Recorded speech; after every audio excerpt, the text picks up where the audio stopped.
got Jeff, Rick, and Mike here. We're talking about credit card hacks and really credit card payment strategies, how to manage your finances the best way. If you are going to use credit cards, I don't think in any way advocating that if you are not a responsible credit card user that you should just go out and start using credit cards. Maybe Rick might advocate for that because it does help his side of the business. Yeah, I would advocate for that. Through credit Use your credit cards at education. identityiq.com. But yeah, we definitely want to make sure that we talk about how to use credit cards wisely, as well as anything that if you are using credit cards, there are some really cool ways that you can use credit cards. So with that, I think we'll just jump in. I feel weird because usually I'm in the middle, between two people. You don't know how to deal with this? Yeah, I don't know what to do. I feel all out of sorts right now. So we've got Jeff remote today, which is a treat. He's taller than us now. He is, and bigger. Yeah, he's huge. Is the treat because I'm remote or because I'm here? That's an excellent question. Yeah. Let's move on from that. Yeah. We'll answer that at the end. Yeah. I was thinking about this, and do you know the difference between a transactor and a revolver as it pertains to credit cards? I think we actually discussed that on this, but you should. Did we? When did we discuss that? Yeah. Oh, when we had your Luke on. We were talking about our first credit cards and stuff. Are you a transactor or a revolver? Well, I'm a transactor and a revolver. I have multiple cards, so I transact. Well, no. Transactor means you pay your balance off all at once. Yeah, I know. You pay your balance off all at the end of the month every time? On two of my credit cards. On two of my other credit cards, I don't do that. How many credit cards do you have? 4. I just told you. Two and two. But what about don't your kids have cards? And my kids don't have cards. They're authorized users on my card right now. Okay. I think that's what we were talking about, is how to build your credit. Yeah. What about you have businesses and stuff? Does the 4 count for your business cards too? It does not. No. Okay. But with those, it is more of a transactor for sure relationship. Yeah. Like don't want to rack up debt on a business credit card. I saw that. Yeah, definitely not. I saw that that the average amount of cards per household is 4, like you, and I have 4 also. Really? Yeah. That struck me as odd. I figured I had more than most people with 4. I thought feels like a high number. I had 5 for a period of time. Because Discover was doing like a 0. Jeff's probably going to talk about this is maybe as a strategy or what not to do. But I was moving balances around to lower interest, and Discover had one of their low interest rate introductory things for 6 months, 0%. So I moved my balances over to it, and then we paid it off, and then left it unused for, I don't know, like 8 months, and they shut it down. No warning, just closed it. That's in one of my strategies. Yeah. How to avoid that. How to avoid getting shut down. Yeah. So I had 5 for a period of time, but now back to 4. How many cards do you have, Jeff? I have 5. One's my corporate card. So I have technically 4 in my own name as well. Yeah, if I were to count my corporate card, it'd be 5. Yeah. By the way, Mike, on what you just said, we should chat either later in this session or one-on-one about with your sons, because one of the things I did with both of my children, who are now 24 and 22, is as they were graduating from high school and going into college, not just getting them set up as an authorized user, but it's that whole credit building strategy. And by the end of their freshman years, both of them had credit scores that were north of 750. And you can do this wisely without taking on debt, just by how you use that card every month and treat it like a debit card and with low limits, and get them to just, spend $10 a week, pay it off as soon as they spend it. And it's amazing what that will do within a short period of time to build your credit. Yeah, that's great advice. We definitely have not. We've talked to them about opening up their own credit cards. One I could trust to pay that balance off every month, and one of my sons I could not. He's the one, my youngest son. He's the guy that went and spent like $3,000 on Snap-on tools on my That card. story keeps coming up. On my card. I'm bitter. I'm still bitter. Yeah. But yeah, I think that's good. I mean, what kind of credit card would you suggest for like college students to start with? Most of the money center banks and others have, student built credit cards. They're low fee to no fee.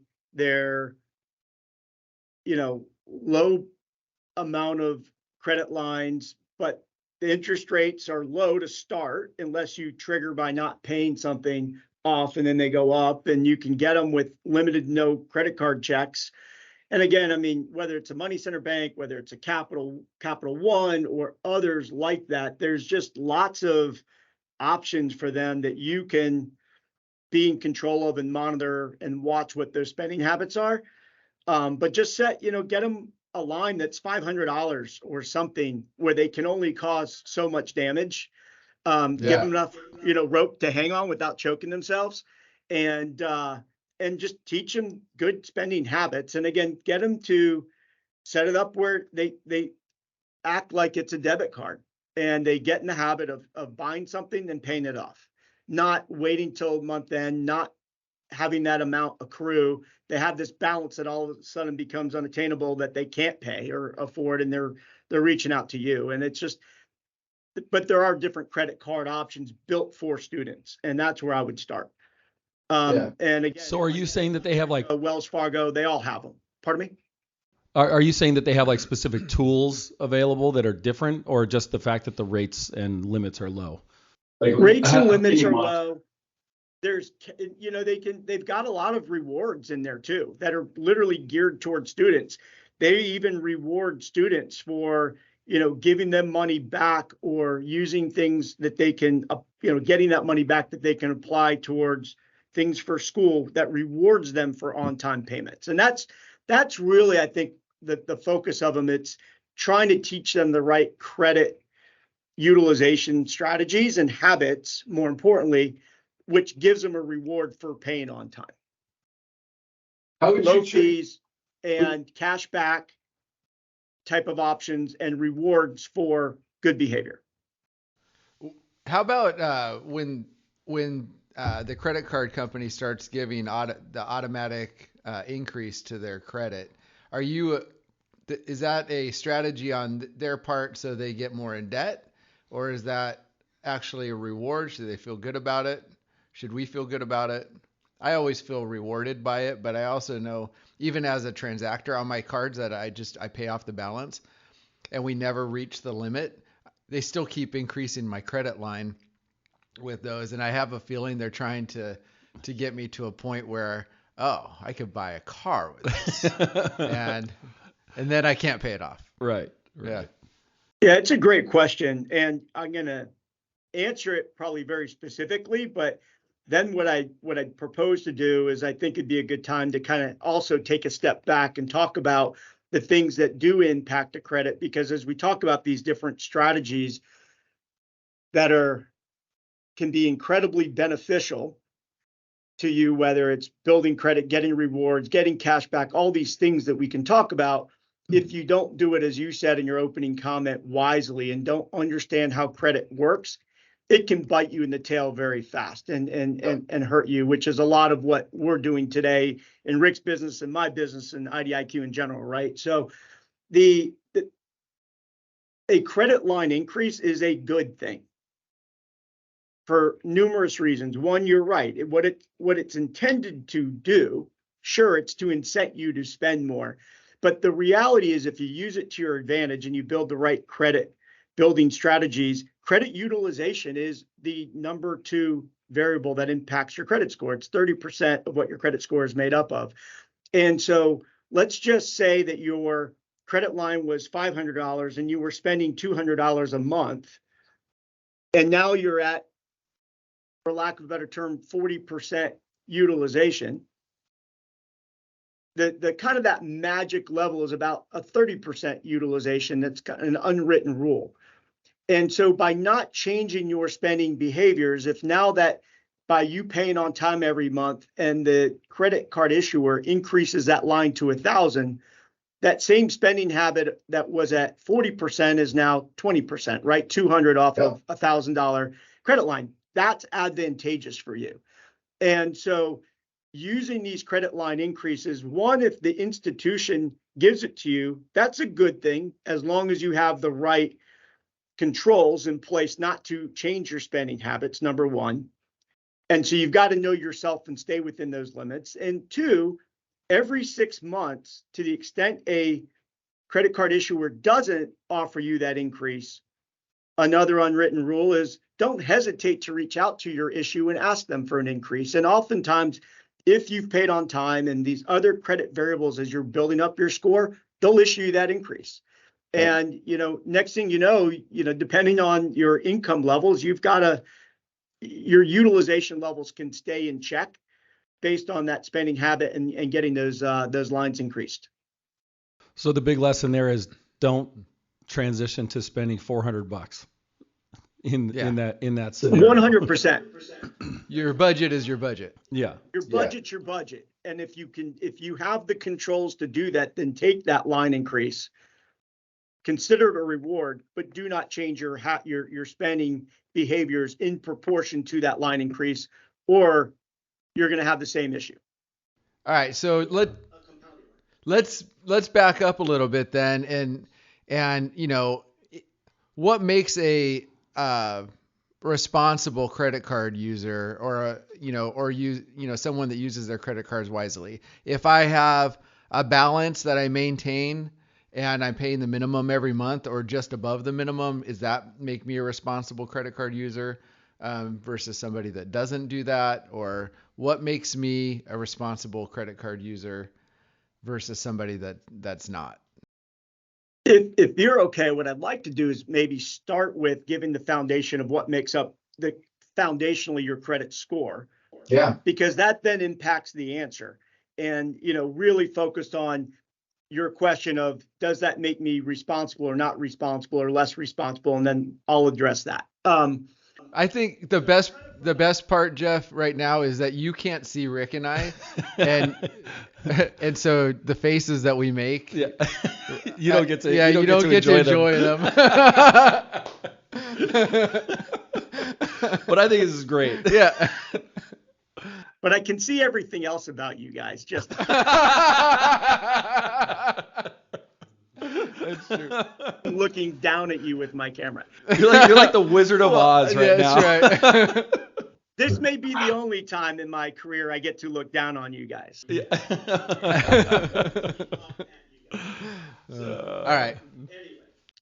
So there's really 5 core categories that comprise your credit score.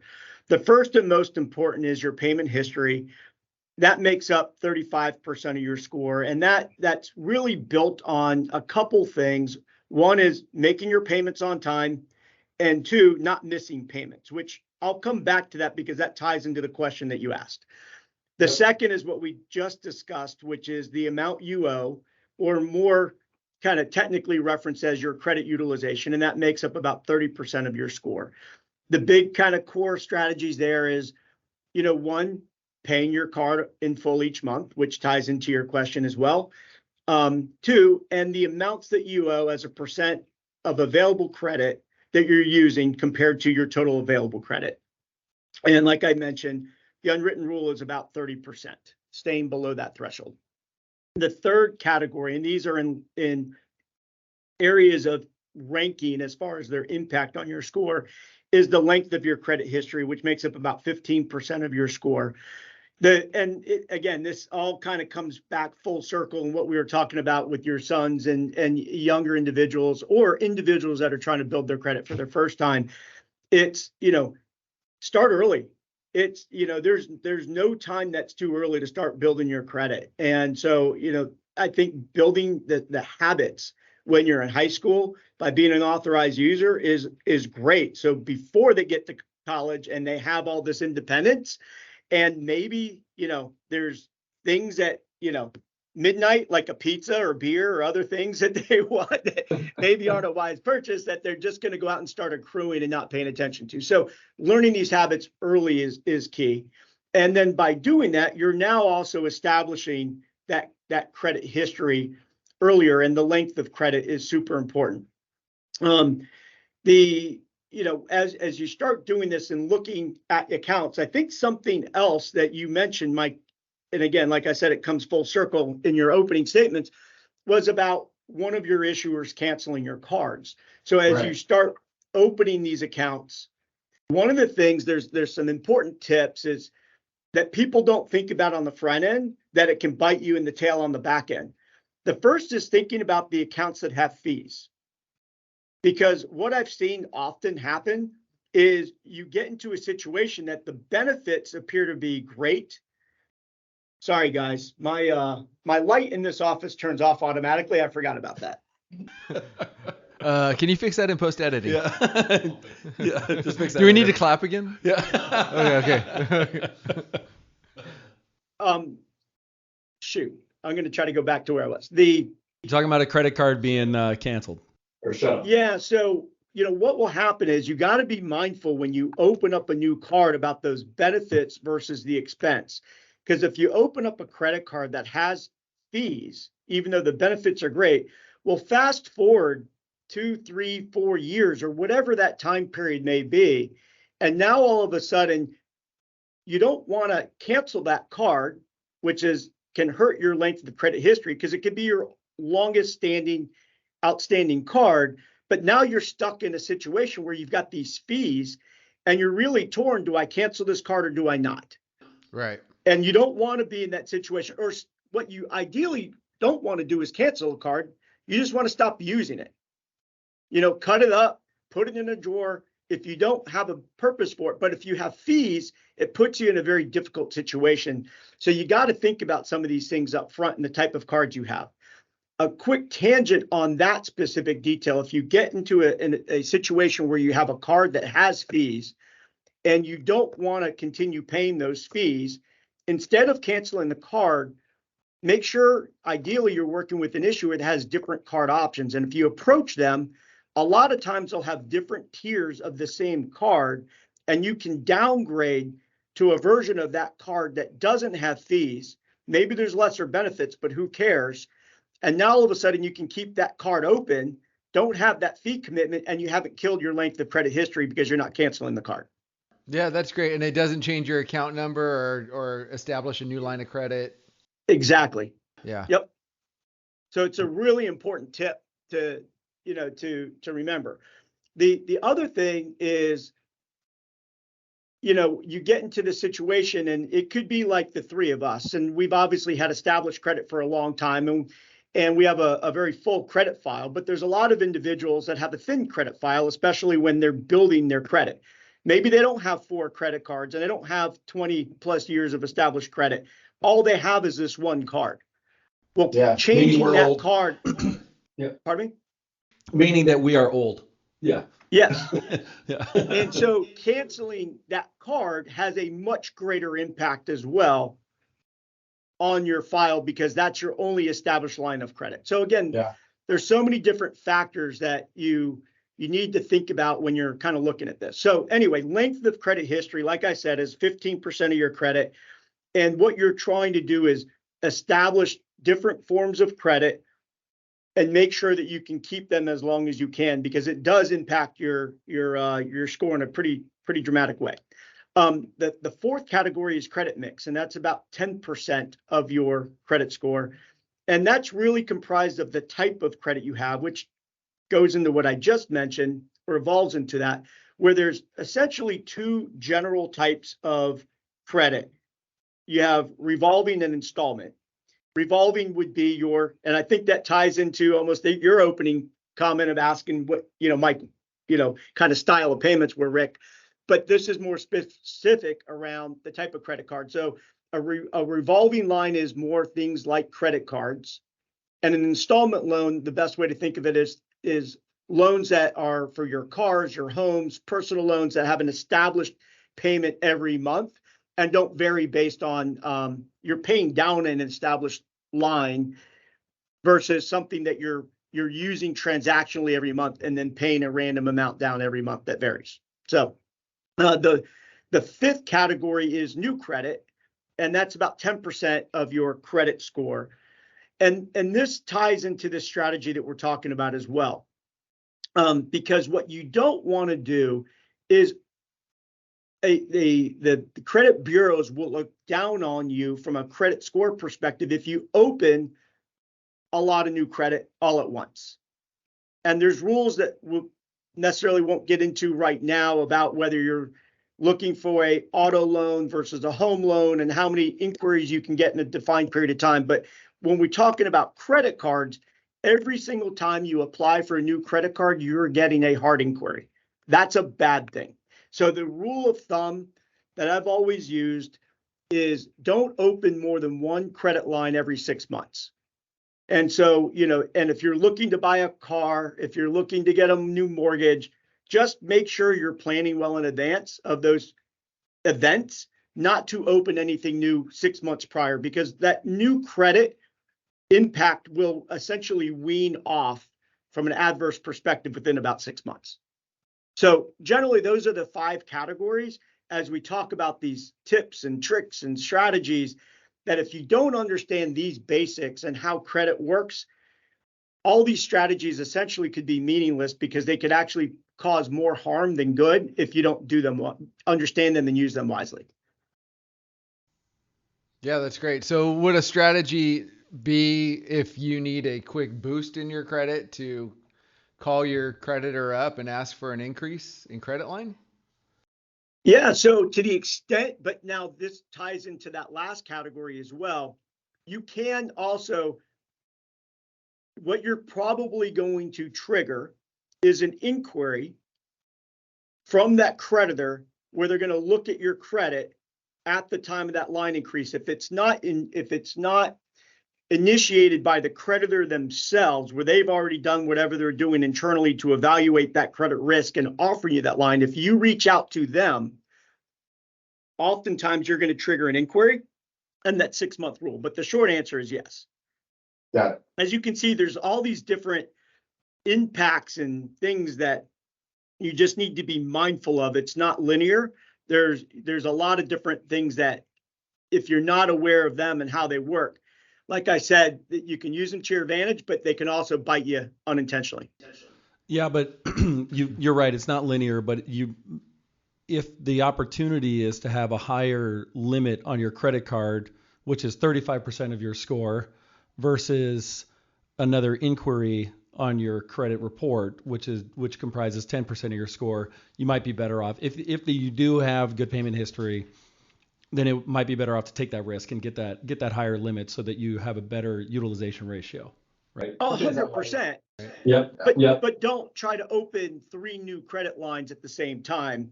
Right. You just do that once within that 6-month period. And again, that 30% impact is obviously, yes, greater than the 10. So 100% you should do that. Yep. And but Rick, the thing that I would say is it's not necessarily going to be instantaneous impact. So you've got to look, if you're applying for a mortgage the next week and you've got to take into account your score may go down before it goes up with that strategy that you just said. So timing is also important, knowing what you have in front of you, that it's not just this quick instantaneous impact that's going to increase your score necessarily. Right. There's always a lot of factors. Yeah. There's just so many factors. So I forgot, Mike, there was a question you asked that I said I'd come back to after I went through. It was, I totally forgot what it was too. So, I mean, I do have another question as we're going through this, because obviously credit cards have come a long way since like Diners Club and some of those original credit cards that people were using. And the whole credit industry is, there's so many different things that go into your credit mix, as you indicated. So it's become this really confusing industry. And the way that credit card points and rewards and things like that, work also adds a whole nother layer of complexity. So as a college student, you're going to get bombarded by different offers, and especially from like department stores and places like that. Do you find value at all in the department stores like Kohl's? My wife sometimes lives on Kohl's Cash because she can go in, she can buy something with her Kohl's card. We pay it off, but she gets all these Kohl's Cash that she can go back and buy a bunch of other, socks and. That's because Kohl's knows that most people don't pay. I know, but is that like a pitfall to watch out for, or is that? I've always been or are they totally just being a against nice company? Yeah, well, I think store cards get you in trouble real fast. That's why I'm asking. It's a great topic of conversation that we could spend probably a couple hours having a lot of fun talking about. Let's break this maybe even to a couple different categories. One, you mentioned the student, and I don't know about you guys, but when I went to school, you'd walk by the student union, and there was always some table out there and somebody saying, hey, open this credit card and we're going to give you a t-shirt or a sweatshirt or a hoodie or a mug or whatever the hell it was. You're like, hell yeah, I want some swag. I'm going to take it. And next thing you know, the student's racking up thousands of dollars in debt. Their credit scores hell before they even knew what a credit score was. And it's a problem.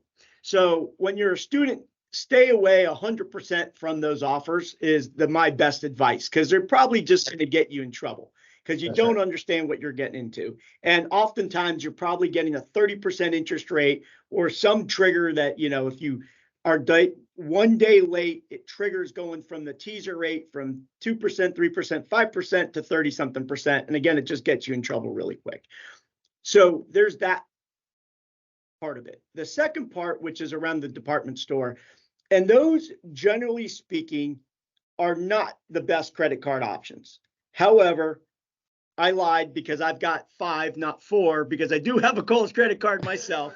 And so I get the benefit with the Kohl's Cash and all that. And what I would say is that's almost the department store credit cards typically offer very little value. There's some percent off, save 10% on your first purchase today.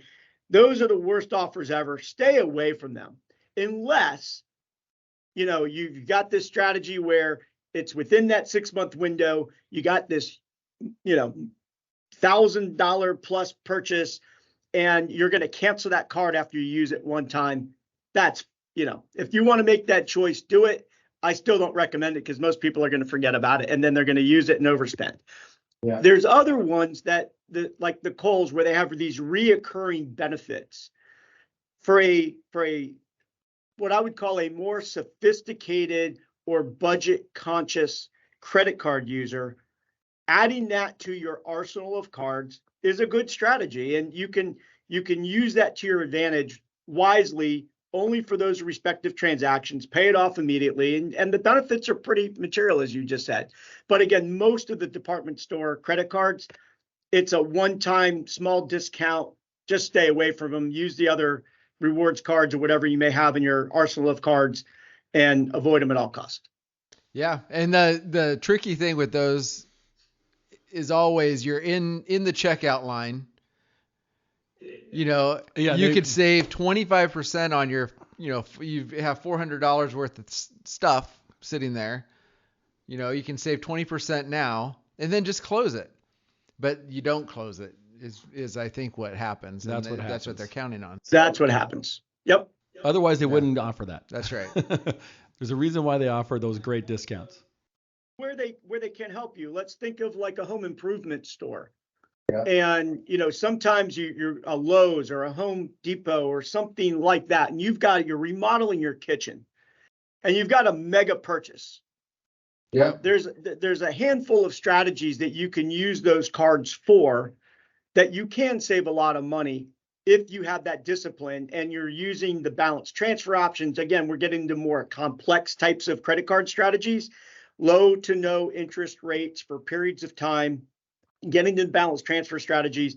These types of things on large purchases can be incredibly advantageous. Dangerous because if you don't make a payment, I'll explain some things, it can trigger retroactive interest from the time you open that card and spent that money.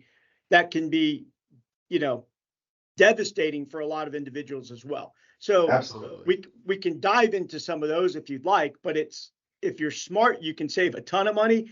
But like I said, they're dangerous unless you've got incredible control over your budget, your spend, and what you can and cannot do. Yeah, I think so. I think, a strategy that I've heard from some people is, you really can live off of other people's money by utilizing some of these strategies, because you have those credit cards, just especially like Home Depot. You can go 6 months on 0 interest. And so if you're able to maintain that, you can essentially just keep shifting things around and buying things with these different low or no interest credit cards and be living off of other people's money or the bank's money at that point, and try to use that as a strategy. But I just don't know that everyone has the discipline to do that. It takes a ton of organization. Right. You have to be mindful of your balances and your statement dates, just constantly. It takes a ton of discipline to be able to do that. Yeah. Yeah, let me give you an example of something that I did, and I would consider myself a very budget conscious, credit conscious individual with an 800 plus credit score. And it still took a lot of discipline for me to do this. I had a very large purchase that I made. It was well into the tens of thousands of dollars, but this could be for anybody on a relative basis. It could be $1,000+. And I was offered a no interest rate, 12-month initially option to pay that way. And so I said, you know what? Why not? It gives me 12 months to kind of figure this out and what I'm going to do. I ended up stretching this for 3.5 years, and I'll explain how, and never paid a single penny of interest and paid that debt off in that amount of time. So to Rick's point, there's always options available where there's two big considerations: 0% interest teaser rates. They could be for 3 months, 6 months, all the way up to about 18 months typically. Mm-hmm. And there's proportional things where you got to look at. The second piece of that is there a interest fee for that balance transfer? So you could have, there's 3 components that you have to think about. One, what is the interest rate or teaser rate for a period of time? Be mindful of what that converted interest rate looks like. 2, is there a fee for that card? And 3, what is the interest rate charged on a balance transfer that you're going to move potentially over to a new line? So in my example, let's just say it was $5,000. That first month, made a payment every month. You've got to have that kind of discipline so you're paying it down. You've got to be mindful of your credit utilization. You got to be mindful of opening new credit, all these factors we talked about. If you open up a new line with a teaser rate, and you have to do it about 30 days in advance of that expiration of that first line. And the most important reason why, if that line's not approved, up and running and active, and you transfer that initial balance 1 day past that teaser rate date, you're now responsible for that interest rate that I said, that kind of hidden interest rate of, let's say it's 30% for that entire 12 months that you thought was free. Right. You've now triggered it. I don't think people understand that. You should say that one more time. Okay. I think that's like a key thing to say. So just that last point or the scenario? Yeah, the point that if you pay 1 day late, you're responsible for the entire 12 months that you were at a 0%. Yep. So teaser rates are super intriguing, sexy, right? You're like, hey, they're an allure to go in and get something and not pay interest on it. Well, most people don't read those terms and conditions of how those work. I'm pretty detail oriented. Sometimes that's a strength, sometimes it's a weakness. But when you look at those terms, one of the biggest things is you have literally 12 months. Let's say that the teaser rate was for 12 months. If it's for 6 months, it's 6 months. It's all relative. If in that 12-month scenario, if you don't pay that balance in full, I don't think I said that clearly the first time, by that date, you are now responsible for that entire interest that would have accrued at that higher interest rate in your terms and conditions. And oftentimes it's north of 25, 30%. Right. Yep. So what you thought was zero, it's accruing interest. And if you look at your statement, it will actually show you that accrued interest, but you're not responsible for paying it as long as you pay that total debt off by that last date. If it goes over, that accrued interest now is your responsibility. And they're not going to waver on that because that's how they're getting you. So Right. what you have to do, if in paying that off, if you don't have the resources to pay that off, whatever's remaining at that cutoff date, you have to have a new line, ideally in a teaser rate, no interest rate, no fees, no balance transfers. They're out there if you look. And you have to have that opened and that transfer completed. And oftentimes there's a 15-day transfer period in paying off an existing balance by a new card. That's that 30-day buffer to make sure you're taking into account. And then you roll that to a new line. And if it's a large purchase, like I did, you can kind of roll it for multiple years and just be smart. But again, there's a ton of risk if you do that and you don't have the capacity to pay that off or have a new line that you can get approved for that you can roll these into without that accrued interest. It's a very intricate strategy to be able to roll over into multiple teaser rates over the course of 3.5 years when it's supposed to be 12 months. That takes a lot of discipline and a lot of planning. But it saved.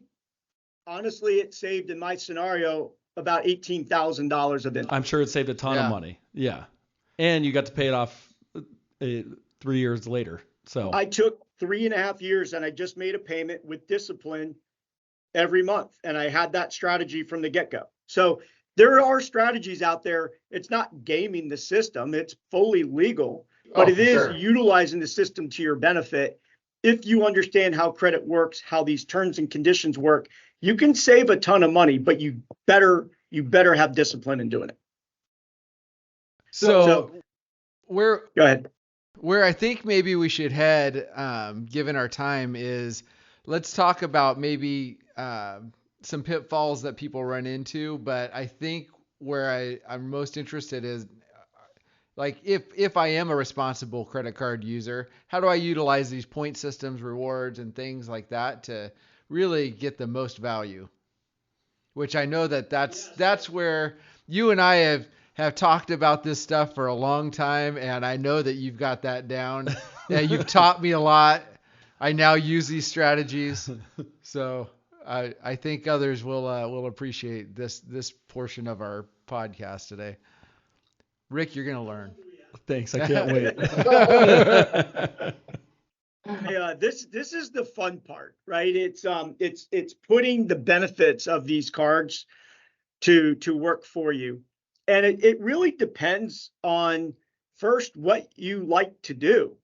And I think that's important. If you like to travel, there's so many incredible options out there with travel benefit cards, whether it's with hotel brands, airlines, rental cars. A lot of them have partnered. You can double. You used to be able to triple dip. There's other ones like American Express where you have a point system based on your dollar spend that you can apply to all of them. And I mean, there's just a ton of options. So if you like to travel, we'll get into that in a minute and I'll talk about some strategies. If you have no interest in traveling, but you like rewards. You like to get access to discounts or concerts or other benefits, shows. There's rewards that provide you access to those types of events, like through Capital One and Citibank and others. Chase, they have a lot of unique options for rewards checking or credit cards. There's also the ones that are cash back. If you have no interest in either of those and you're just saying, you know what, I want to feel like I'm getting some discount for all the money that I'm spending every week or month, and it's kind of a hidden check that I get back every month to make me feel less bad about how much I spent. There's a ton of cash back options out there, and they have varying degrees of percents based on where you spend that money. So some are focused on groceries and retail shopping. Others are on, gas. You name it. If you look, you can get cash back rewards on different percentages from 1 to 6 to 7. They have, different rates that they offer on different services that you use in your daily routines. So those are the three kind of big ones that I would say.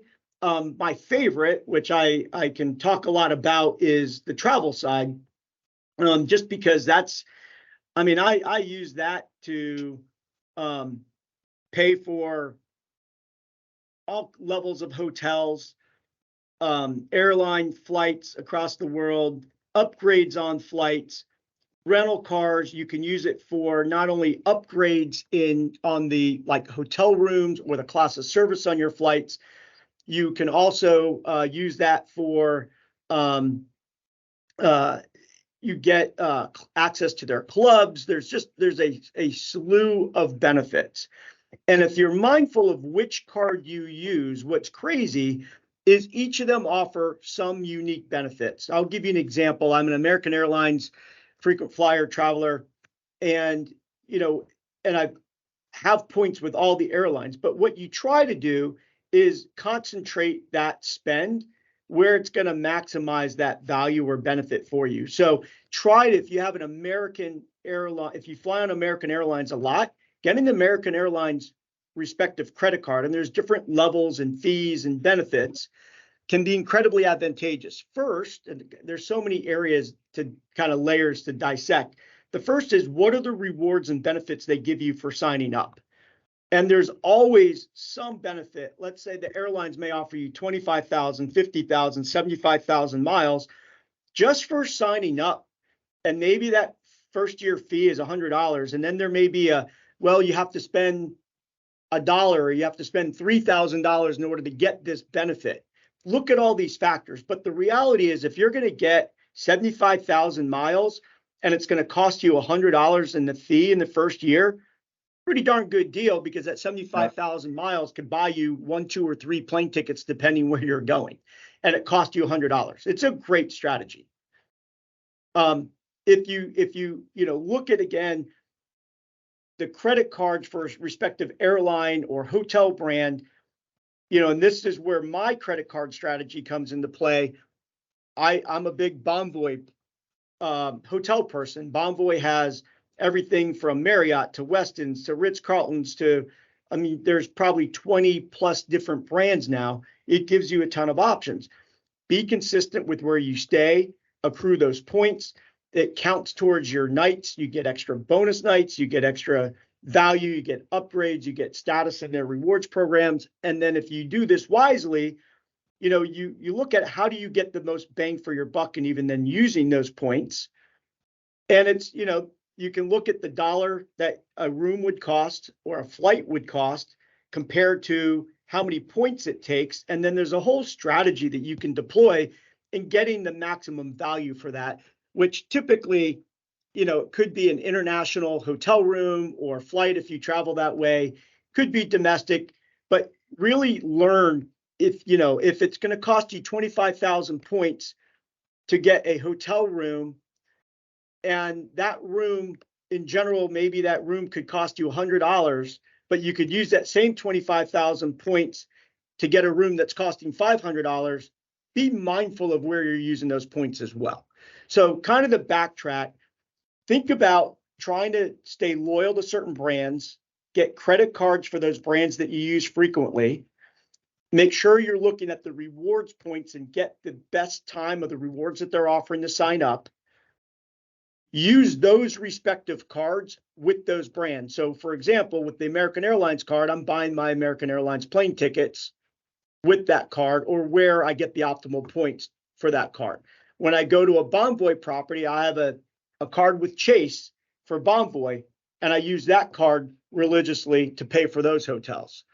And again, so the types of cards you have, again, building them up as we discussed over time the right way, once per 6 months, building that arsenal of cards for the brands that you're loyal to, and then using those cards specifically targeted when you're spending money at those brands that gives you the optimal point or bonus points. I'm sitting on, be honest, I've got well over 1 million points in hotel loyalty points, in airline loyalty points, and I can now use those with discretion. And I often now don't have to pay for much of my travel expenses because I'm using them for hotel rooms, for my personal flights, for my rental cars. And there's an incredible strategy that you can deploy if you're just smart with the type of credit you have, how you use it, who you're spending it with. And again, travel points are awesome. Yeah, it's always impressive going into a hotel, especially a Marriott with you, and they snap their fingers. People come out with champagne. You always get get on some secret level that you need to swipe a card for that has like a buffet and food. We should use points for the lighting system in your office. I think one of the keys, though, you're making a joke about it, but the truth is, a lot of people don't spend enough money on their credit cards to get that level of engagement when it comes to points and rewards. So you mentioned loyalty, that ends up being key. You gotta pick one, because there might not be enough money to make a big difference and move the needle on if you're like trying to get hotel points and airline points, and then also rewards points to buy, some like Apple product.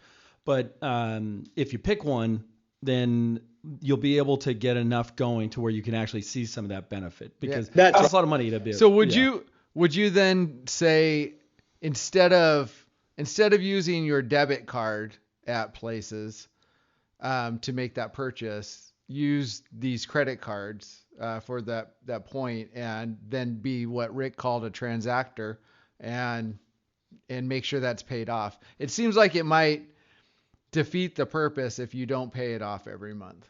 Is that true? 100%. And so there's a couple great points you said, and I'm glad you highlighted it, Rick. One, you're right. You've got to be smart with that spend so that you're getting that benefit, and you're not doing this for 10 years and not seeing anything because you're not traveling much. So that's why pick those rewards that work for you, and then be loyal to them to build it up to a meaningful level. In parallel, Mike, you're right. When you start traveling or spending money on these types of things, the amount of money adds up super fast. When you do that, if you don't pay it in full, the exposure goes up exponentially. And I think this was that item that you mentioned that I said we defer and then never came back to, which is, paying a balance off in full versus not. There's the worst thing you can ever do is carrying a balance, because there's 3 different levels from a simplicity perspective. There's the level of the transactor that spends and pays it off every month. There's the next individual that they're responsible from a credit perspective because they make their minimum payment every month on time. So they're not having an adverse impact on their credit score, but from a debt perspective, they may never get out of that hole on the interest that they're paying. I just had a conversation with my son, who's, like I mentioned, has got a great credit score, last week on this very topic. And he recently moved, and he'd been spending money, and I wasn't aware of this, but he was carrying a balance, and he was paying it off. He was making his minimum payment every month. And I asked him how much it was. He said it was a few $1,000s. And I'm like, what's your interest rate? He's like, I don't know. I'm like, well, that's pretty important. I go, how much interest are you spending on that $3,000 that they charging you every month? And he said it's about $175 a month in just interest. It was 30%, but he was unaware of that. And that's the challenge of most people. So even though he was making his minimum payment every month and his credit score wasn't being impacted, he couldn't get out of the hole that he was already creating for himself. And that's that problem. So kind of tying this back full circle, right? At least doing that is better than not paying. Pay something and pay it on time. Pay your minimum. But don't get into a situation where you're spending more than you can afford, because all these strategies of getting these points and getting these benefits to, I think what you said, Rick, you will absolutely ruin that benefit because of the extra money that you're spending in interest super fast. Yeah, all the points in the world will never make up for a high interest rate. Doesn't way. matter how many points or rewards you get. If you're paying interest on that, it'll never make it up. Yeah. Yeah. So with the few minutes that we have left, Jeff, what do you feel like, if the 5 takeaway points that people listening should have? Don't be afraid of credit. Credit is really important for you. Most people wait too long to realize I need credit to enact the right credit building strategies to prepare them to take advantage of opportunities that could involve basic things like qualifying for rent, buying a home, buying a car, necessities like that. Start thinking about it and preparing now, and do it wisely. But while you're doing it and doing it wisely, think about the benefits that you can get, like we talked about in this podcast, of you can get all kinds of rewards or benefits or savings if you're smart about it. So understand the type of credit that you're getting into, especially with credit cards. Understand the terms and conditions. Don't just sign up for something because it looks like it's a great deal on the front end. Know what the risks are if you don't pay. Know what these interest rates are. Know what the risk is that if you don't pay this payment in full every month. Oftentimes, I'm going to add a point here. You may have a teaser rate that is 5%, 7%, something that appears very attractive up front. And what you don't see is that if you don't make that payment one time by that due date, even if it's not technically delinquent as reported to the credit bureaus, it automatically triggers an increase of your rate to a rate that's often north of 30%. Yep. So you've got to know these terms and conditions in the credit that you're signing up for, and know how they work, and know what the impacts and the risks are, and do this wisely. Know that don't open too much credit within a defined period of time. Know these factors that impact your credit. And if you just come up with a basic plan and do it the right way, it can be incredibly advantageous. It can prepare you for the future and opportunities that you may have that if you don't have good credit, you may not be able to take advantage of, such as buying a house or something that you want to do or need to do, or buying a car because you're not going to qualify. What I would recommend is, again, not to toot our own horns, but, companies like ours, we have great resources, and too often times we're not educating individuals or providing the resources that people need, or they're not taking the time to learn. This is one of those examples. It can really hurt you. Take some time, use a service like ours, look at the educational content that we have, ask questions. If you don't want to do that, ask somebody who you can trust that understands how credit works before you just start going and embarking into opening things and getting yourself in trouble. Yeah, I really love what you said about not being afraid of credit cards. I think a lot of people in that debt-free space, really preaching and teaching the debt-free lifestyle, they make a lot of great points, but the main thing that they say is take scissors to the credit cards right away. And it's not feasible for people to always do that, but there's so many benefits to using a credit card. I think it's better to teach someone the right way to do this and to be responsible versus let's just take it away from you so that you don't have the temptation. 100%. It's the easy way out. Right. But again, you're not going to have good established credit, and there's going to be a need for credit at some point in your life. Right. 99% of people in society can't afford to buy a house with cash. You got to have credit. And the expense you're going to incur of a higher interest rate because your credit score is not good, or for a car, right? It's risk-based lending. It's real. And so you've got to build credit, use it wisely, or again, it's going to cost you more money. So yeah, the debt-free lifestyle sounds great and altruistic. It's not real for most people, but you can't be afraid of it. You just got to learn the discipline and be smart. Like any normal budgeting process, that doesn't need to be complex. You just need to know what you're getting into and be smart about it. And if you're smart about it, there's lots of rewards and advantages on the backside, like we were just talking about as well. That's right. Wow, that was a great episode.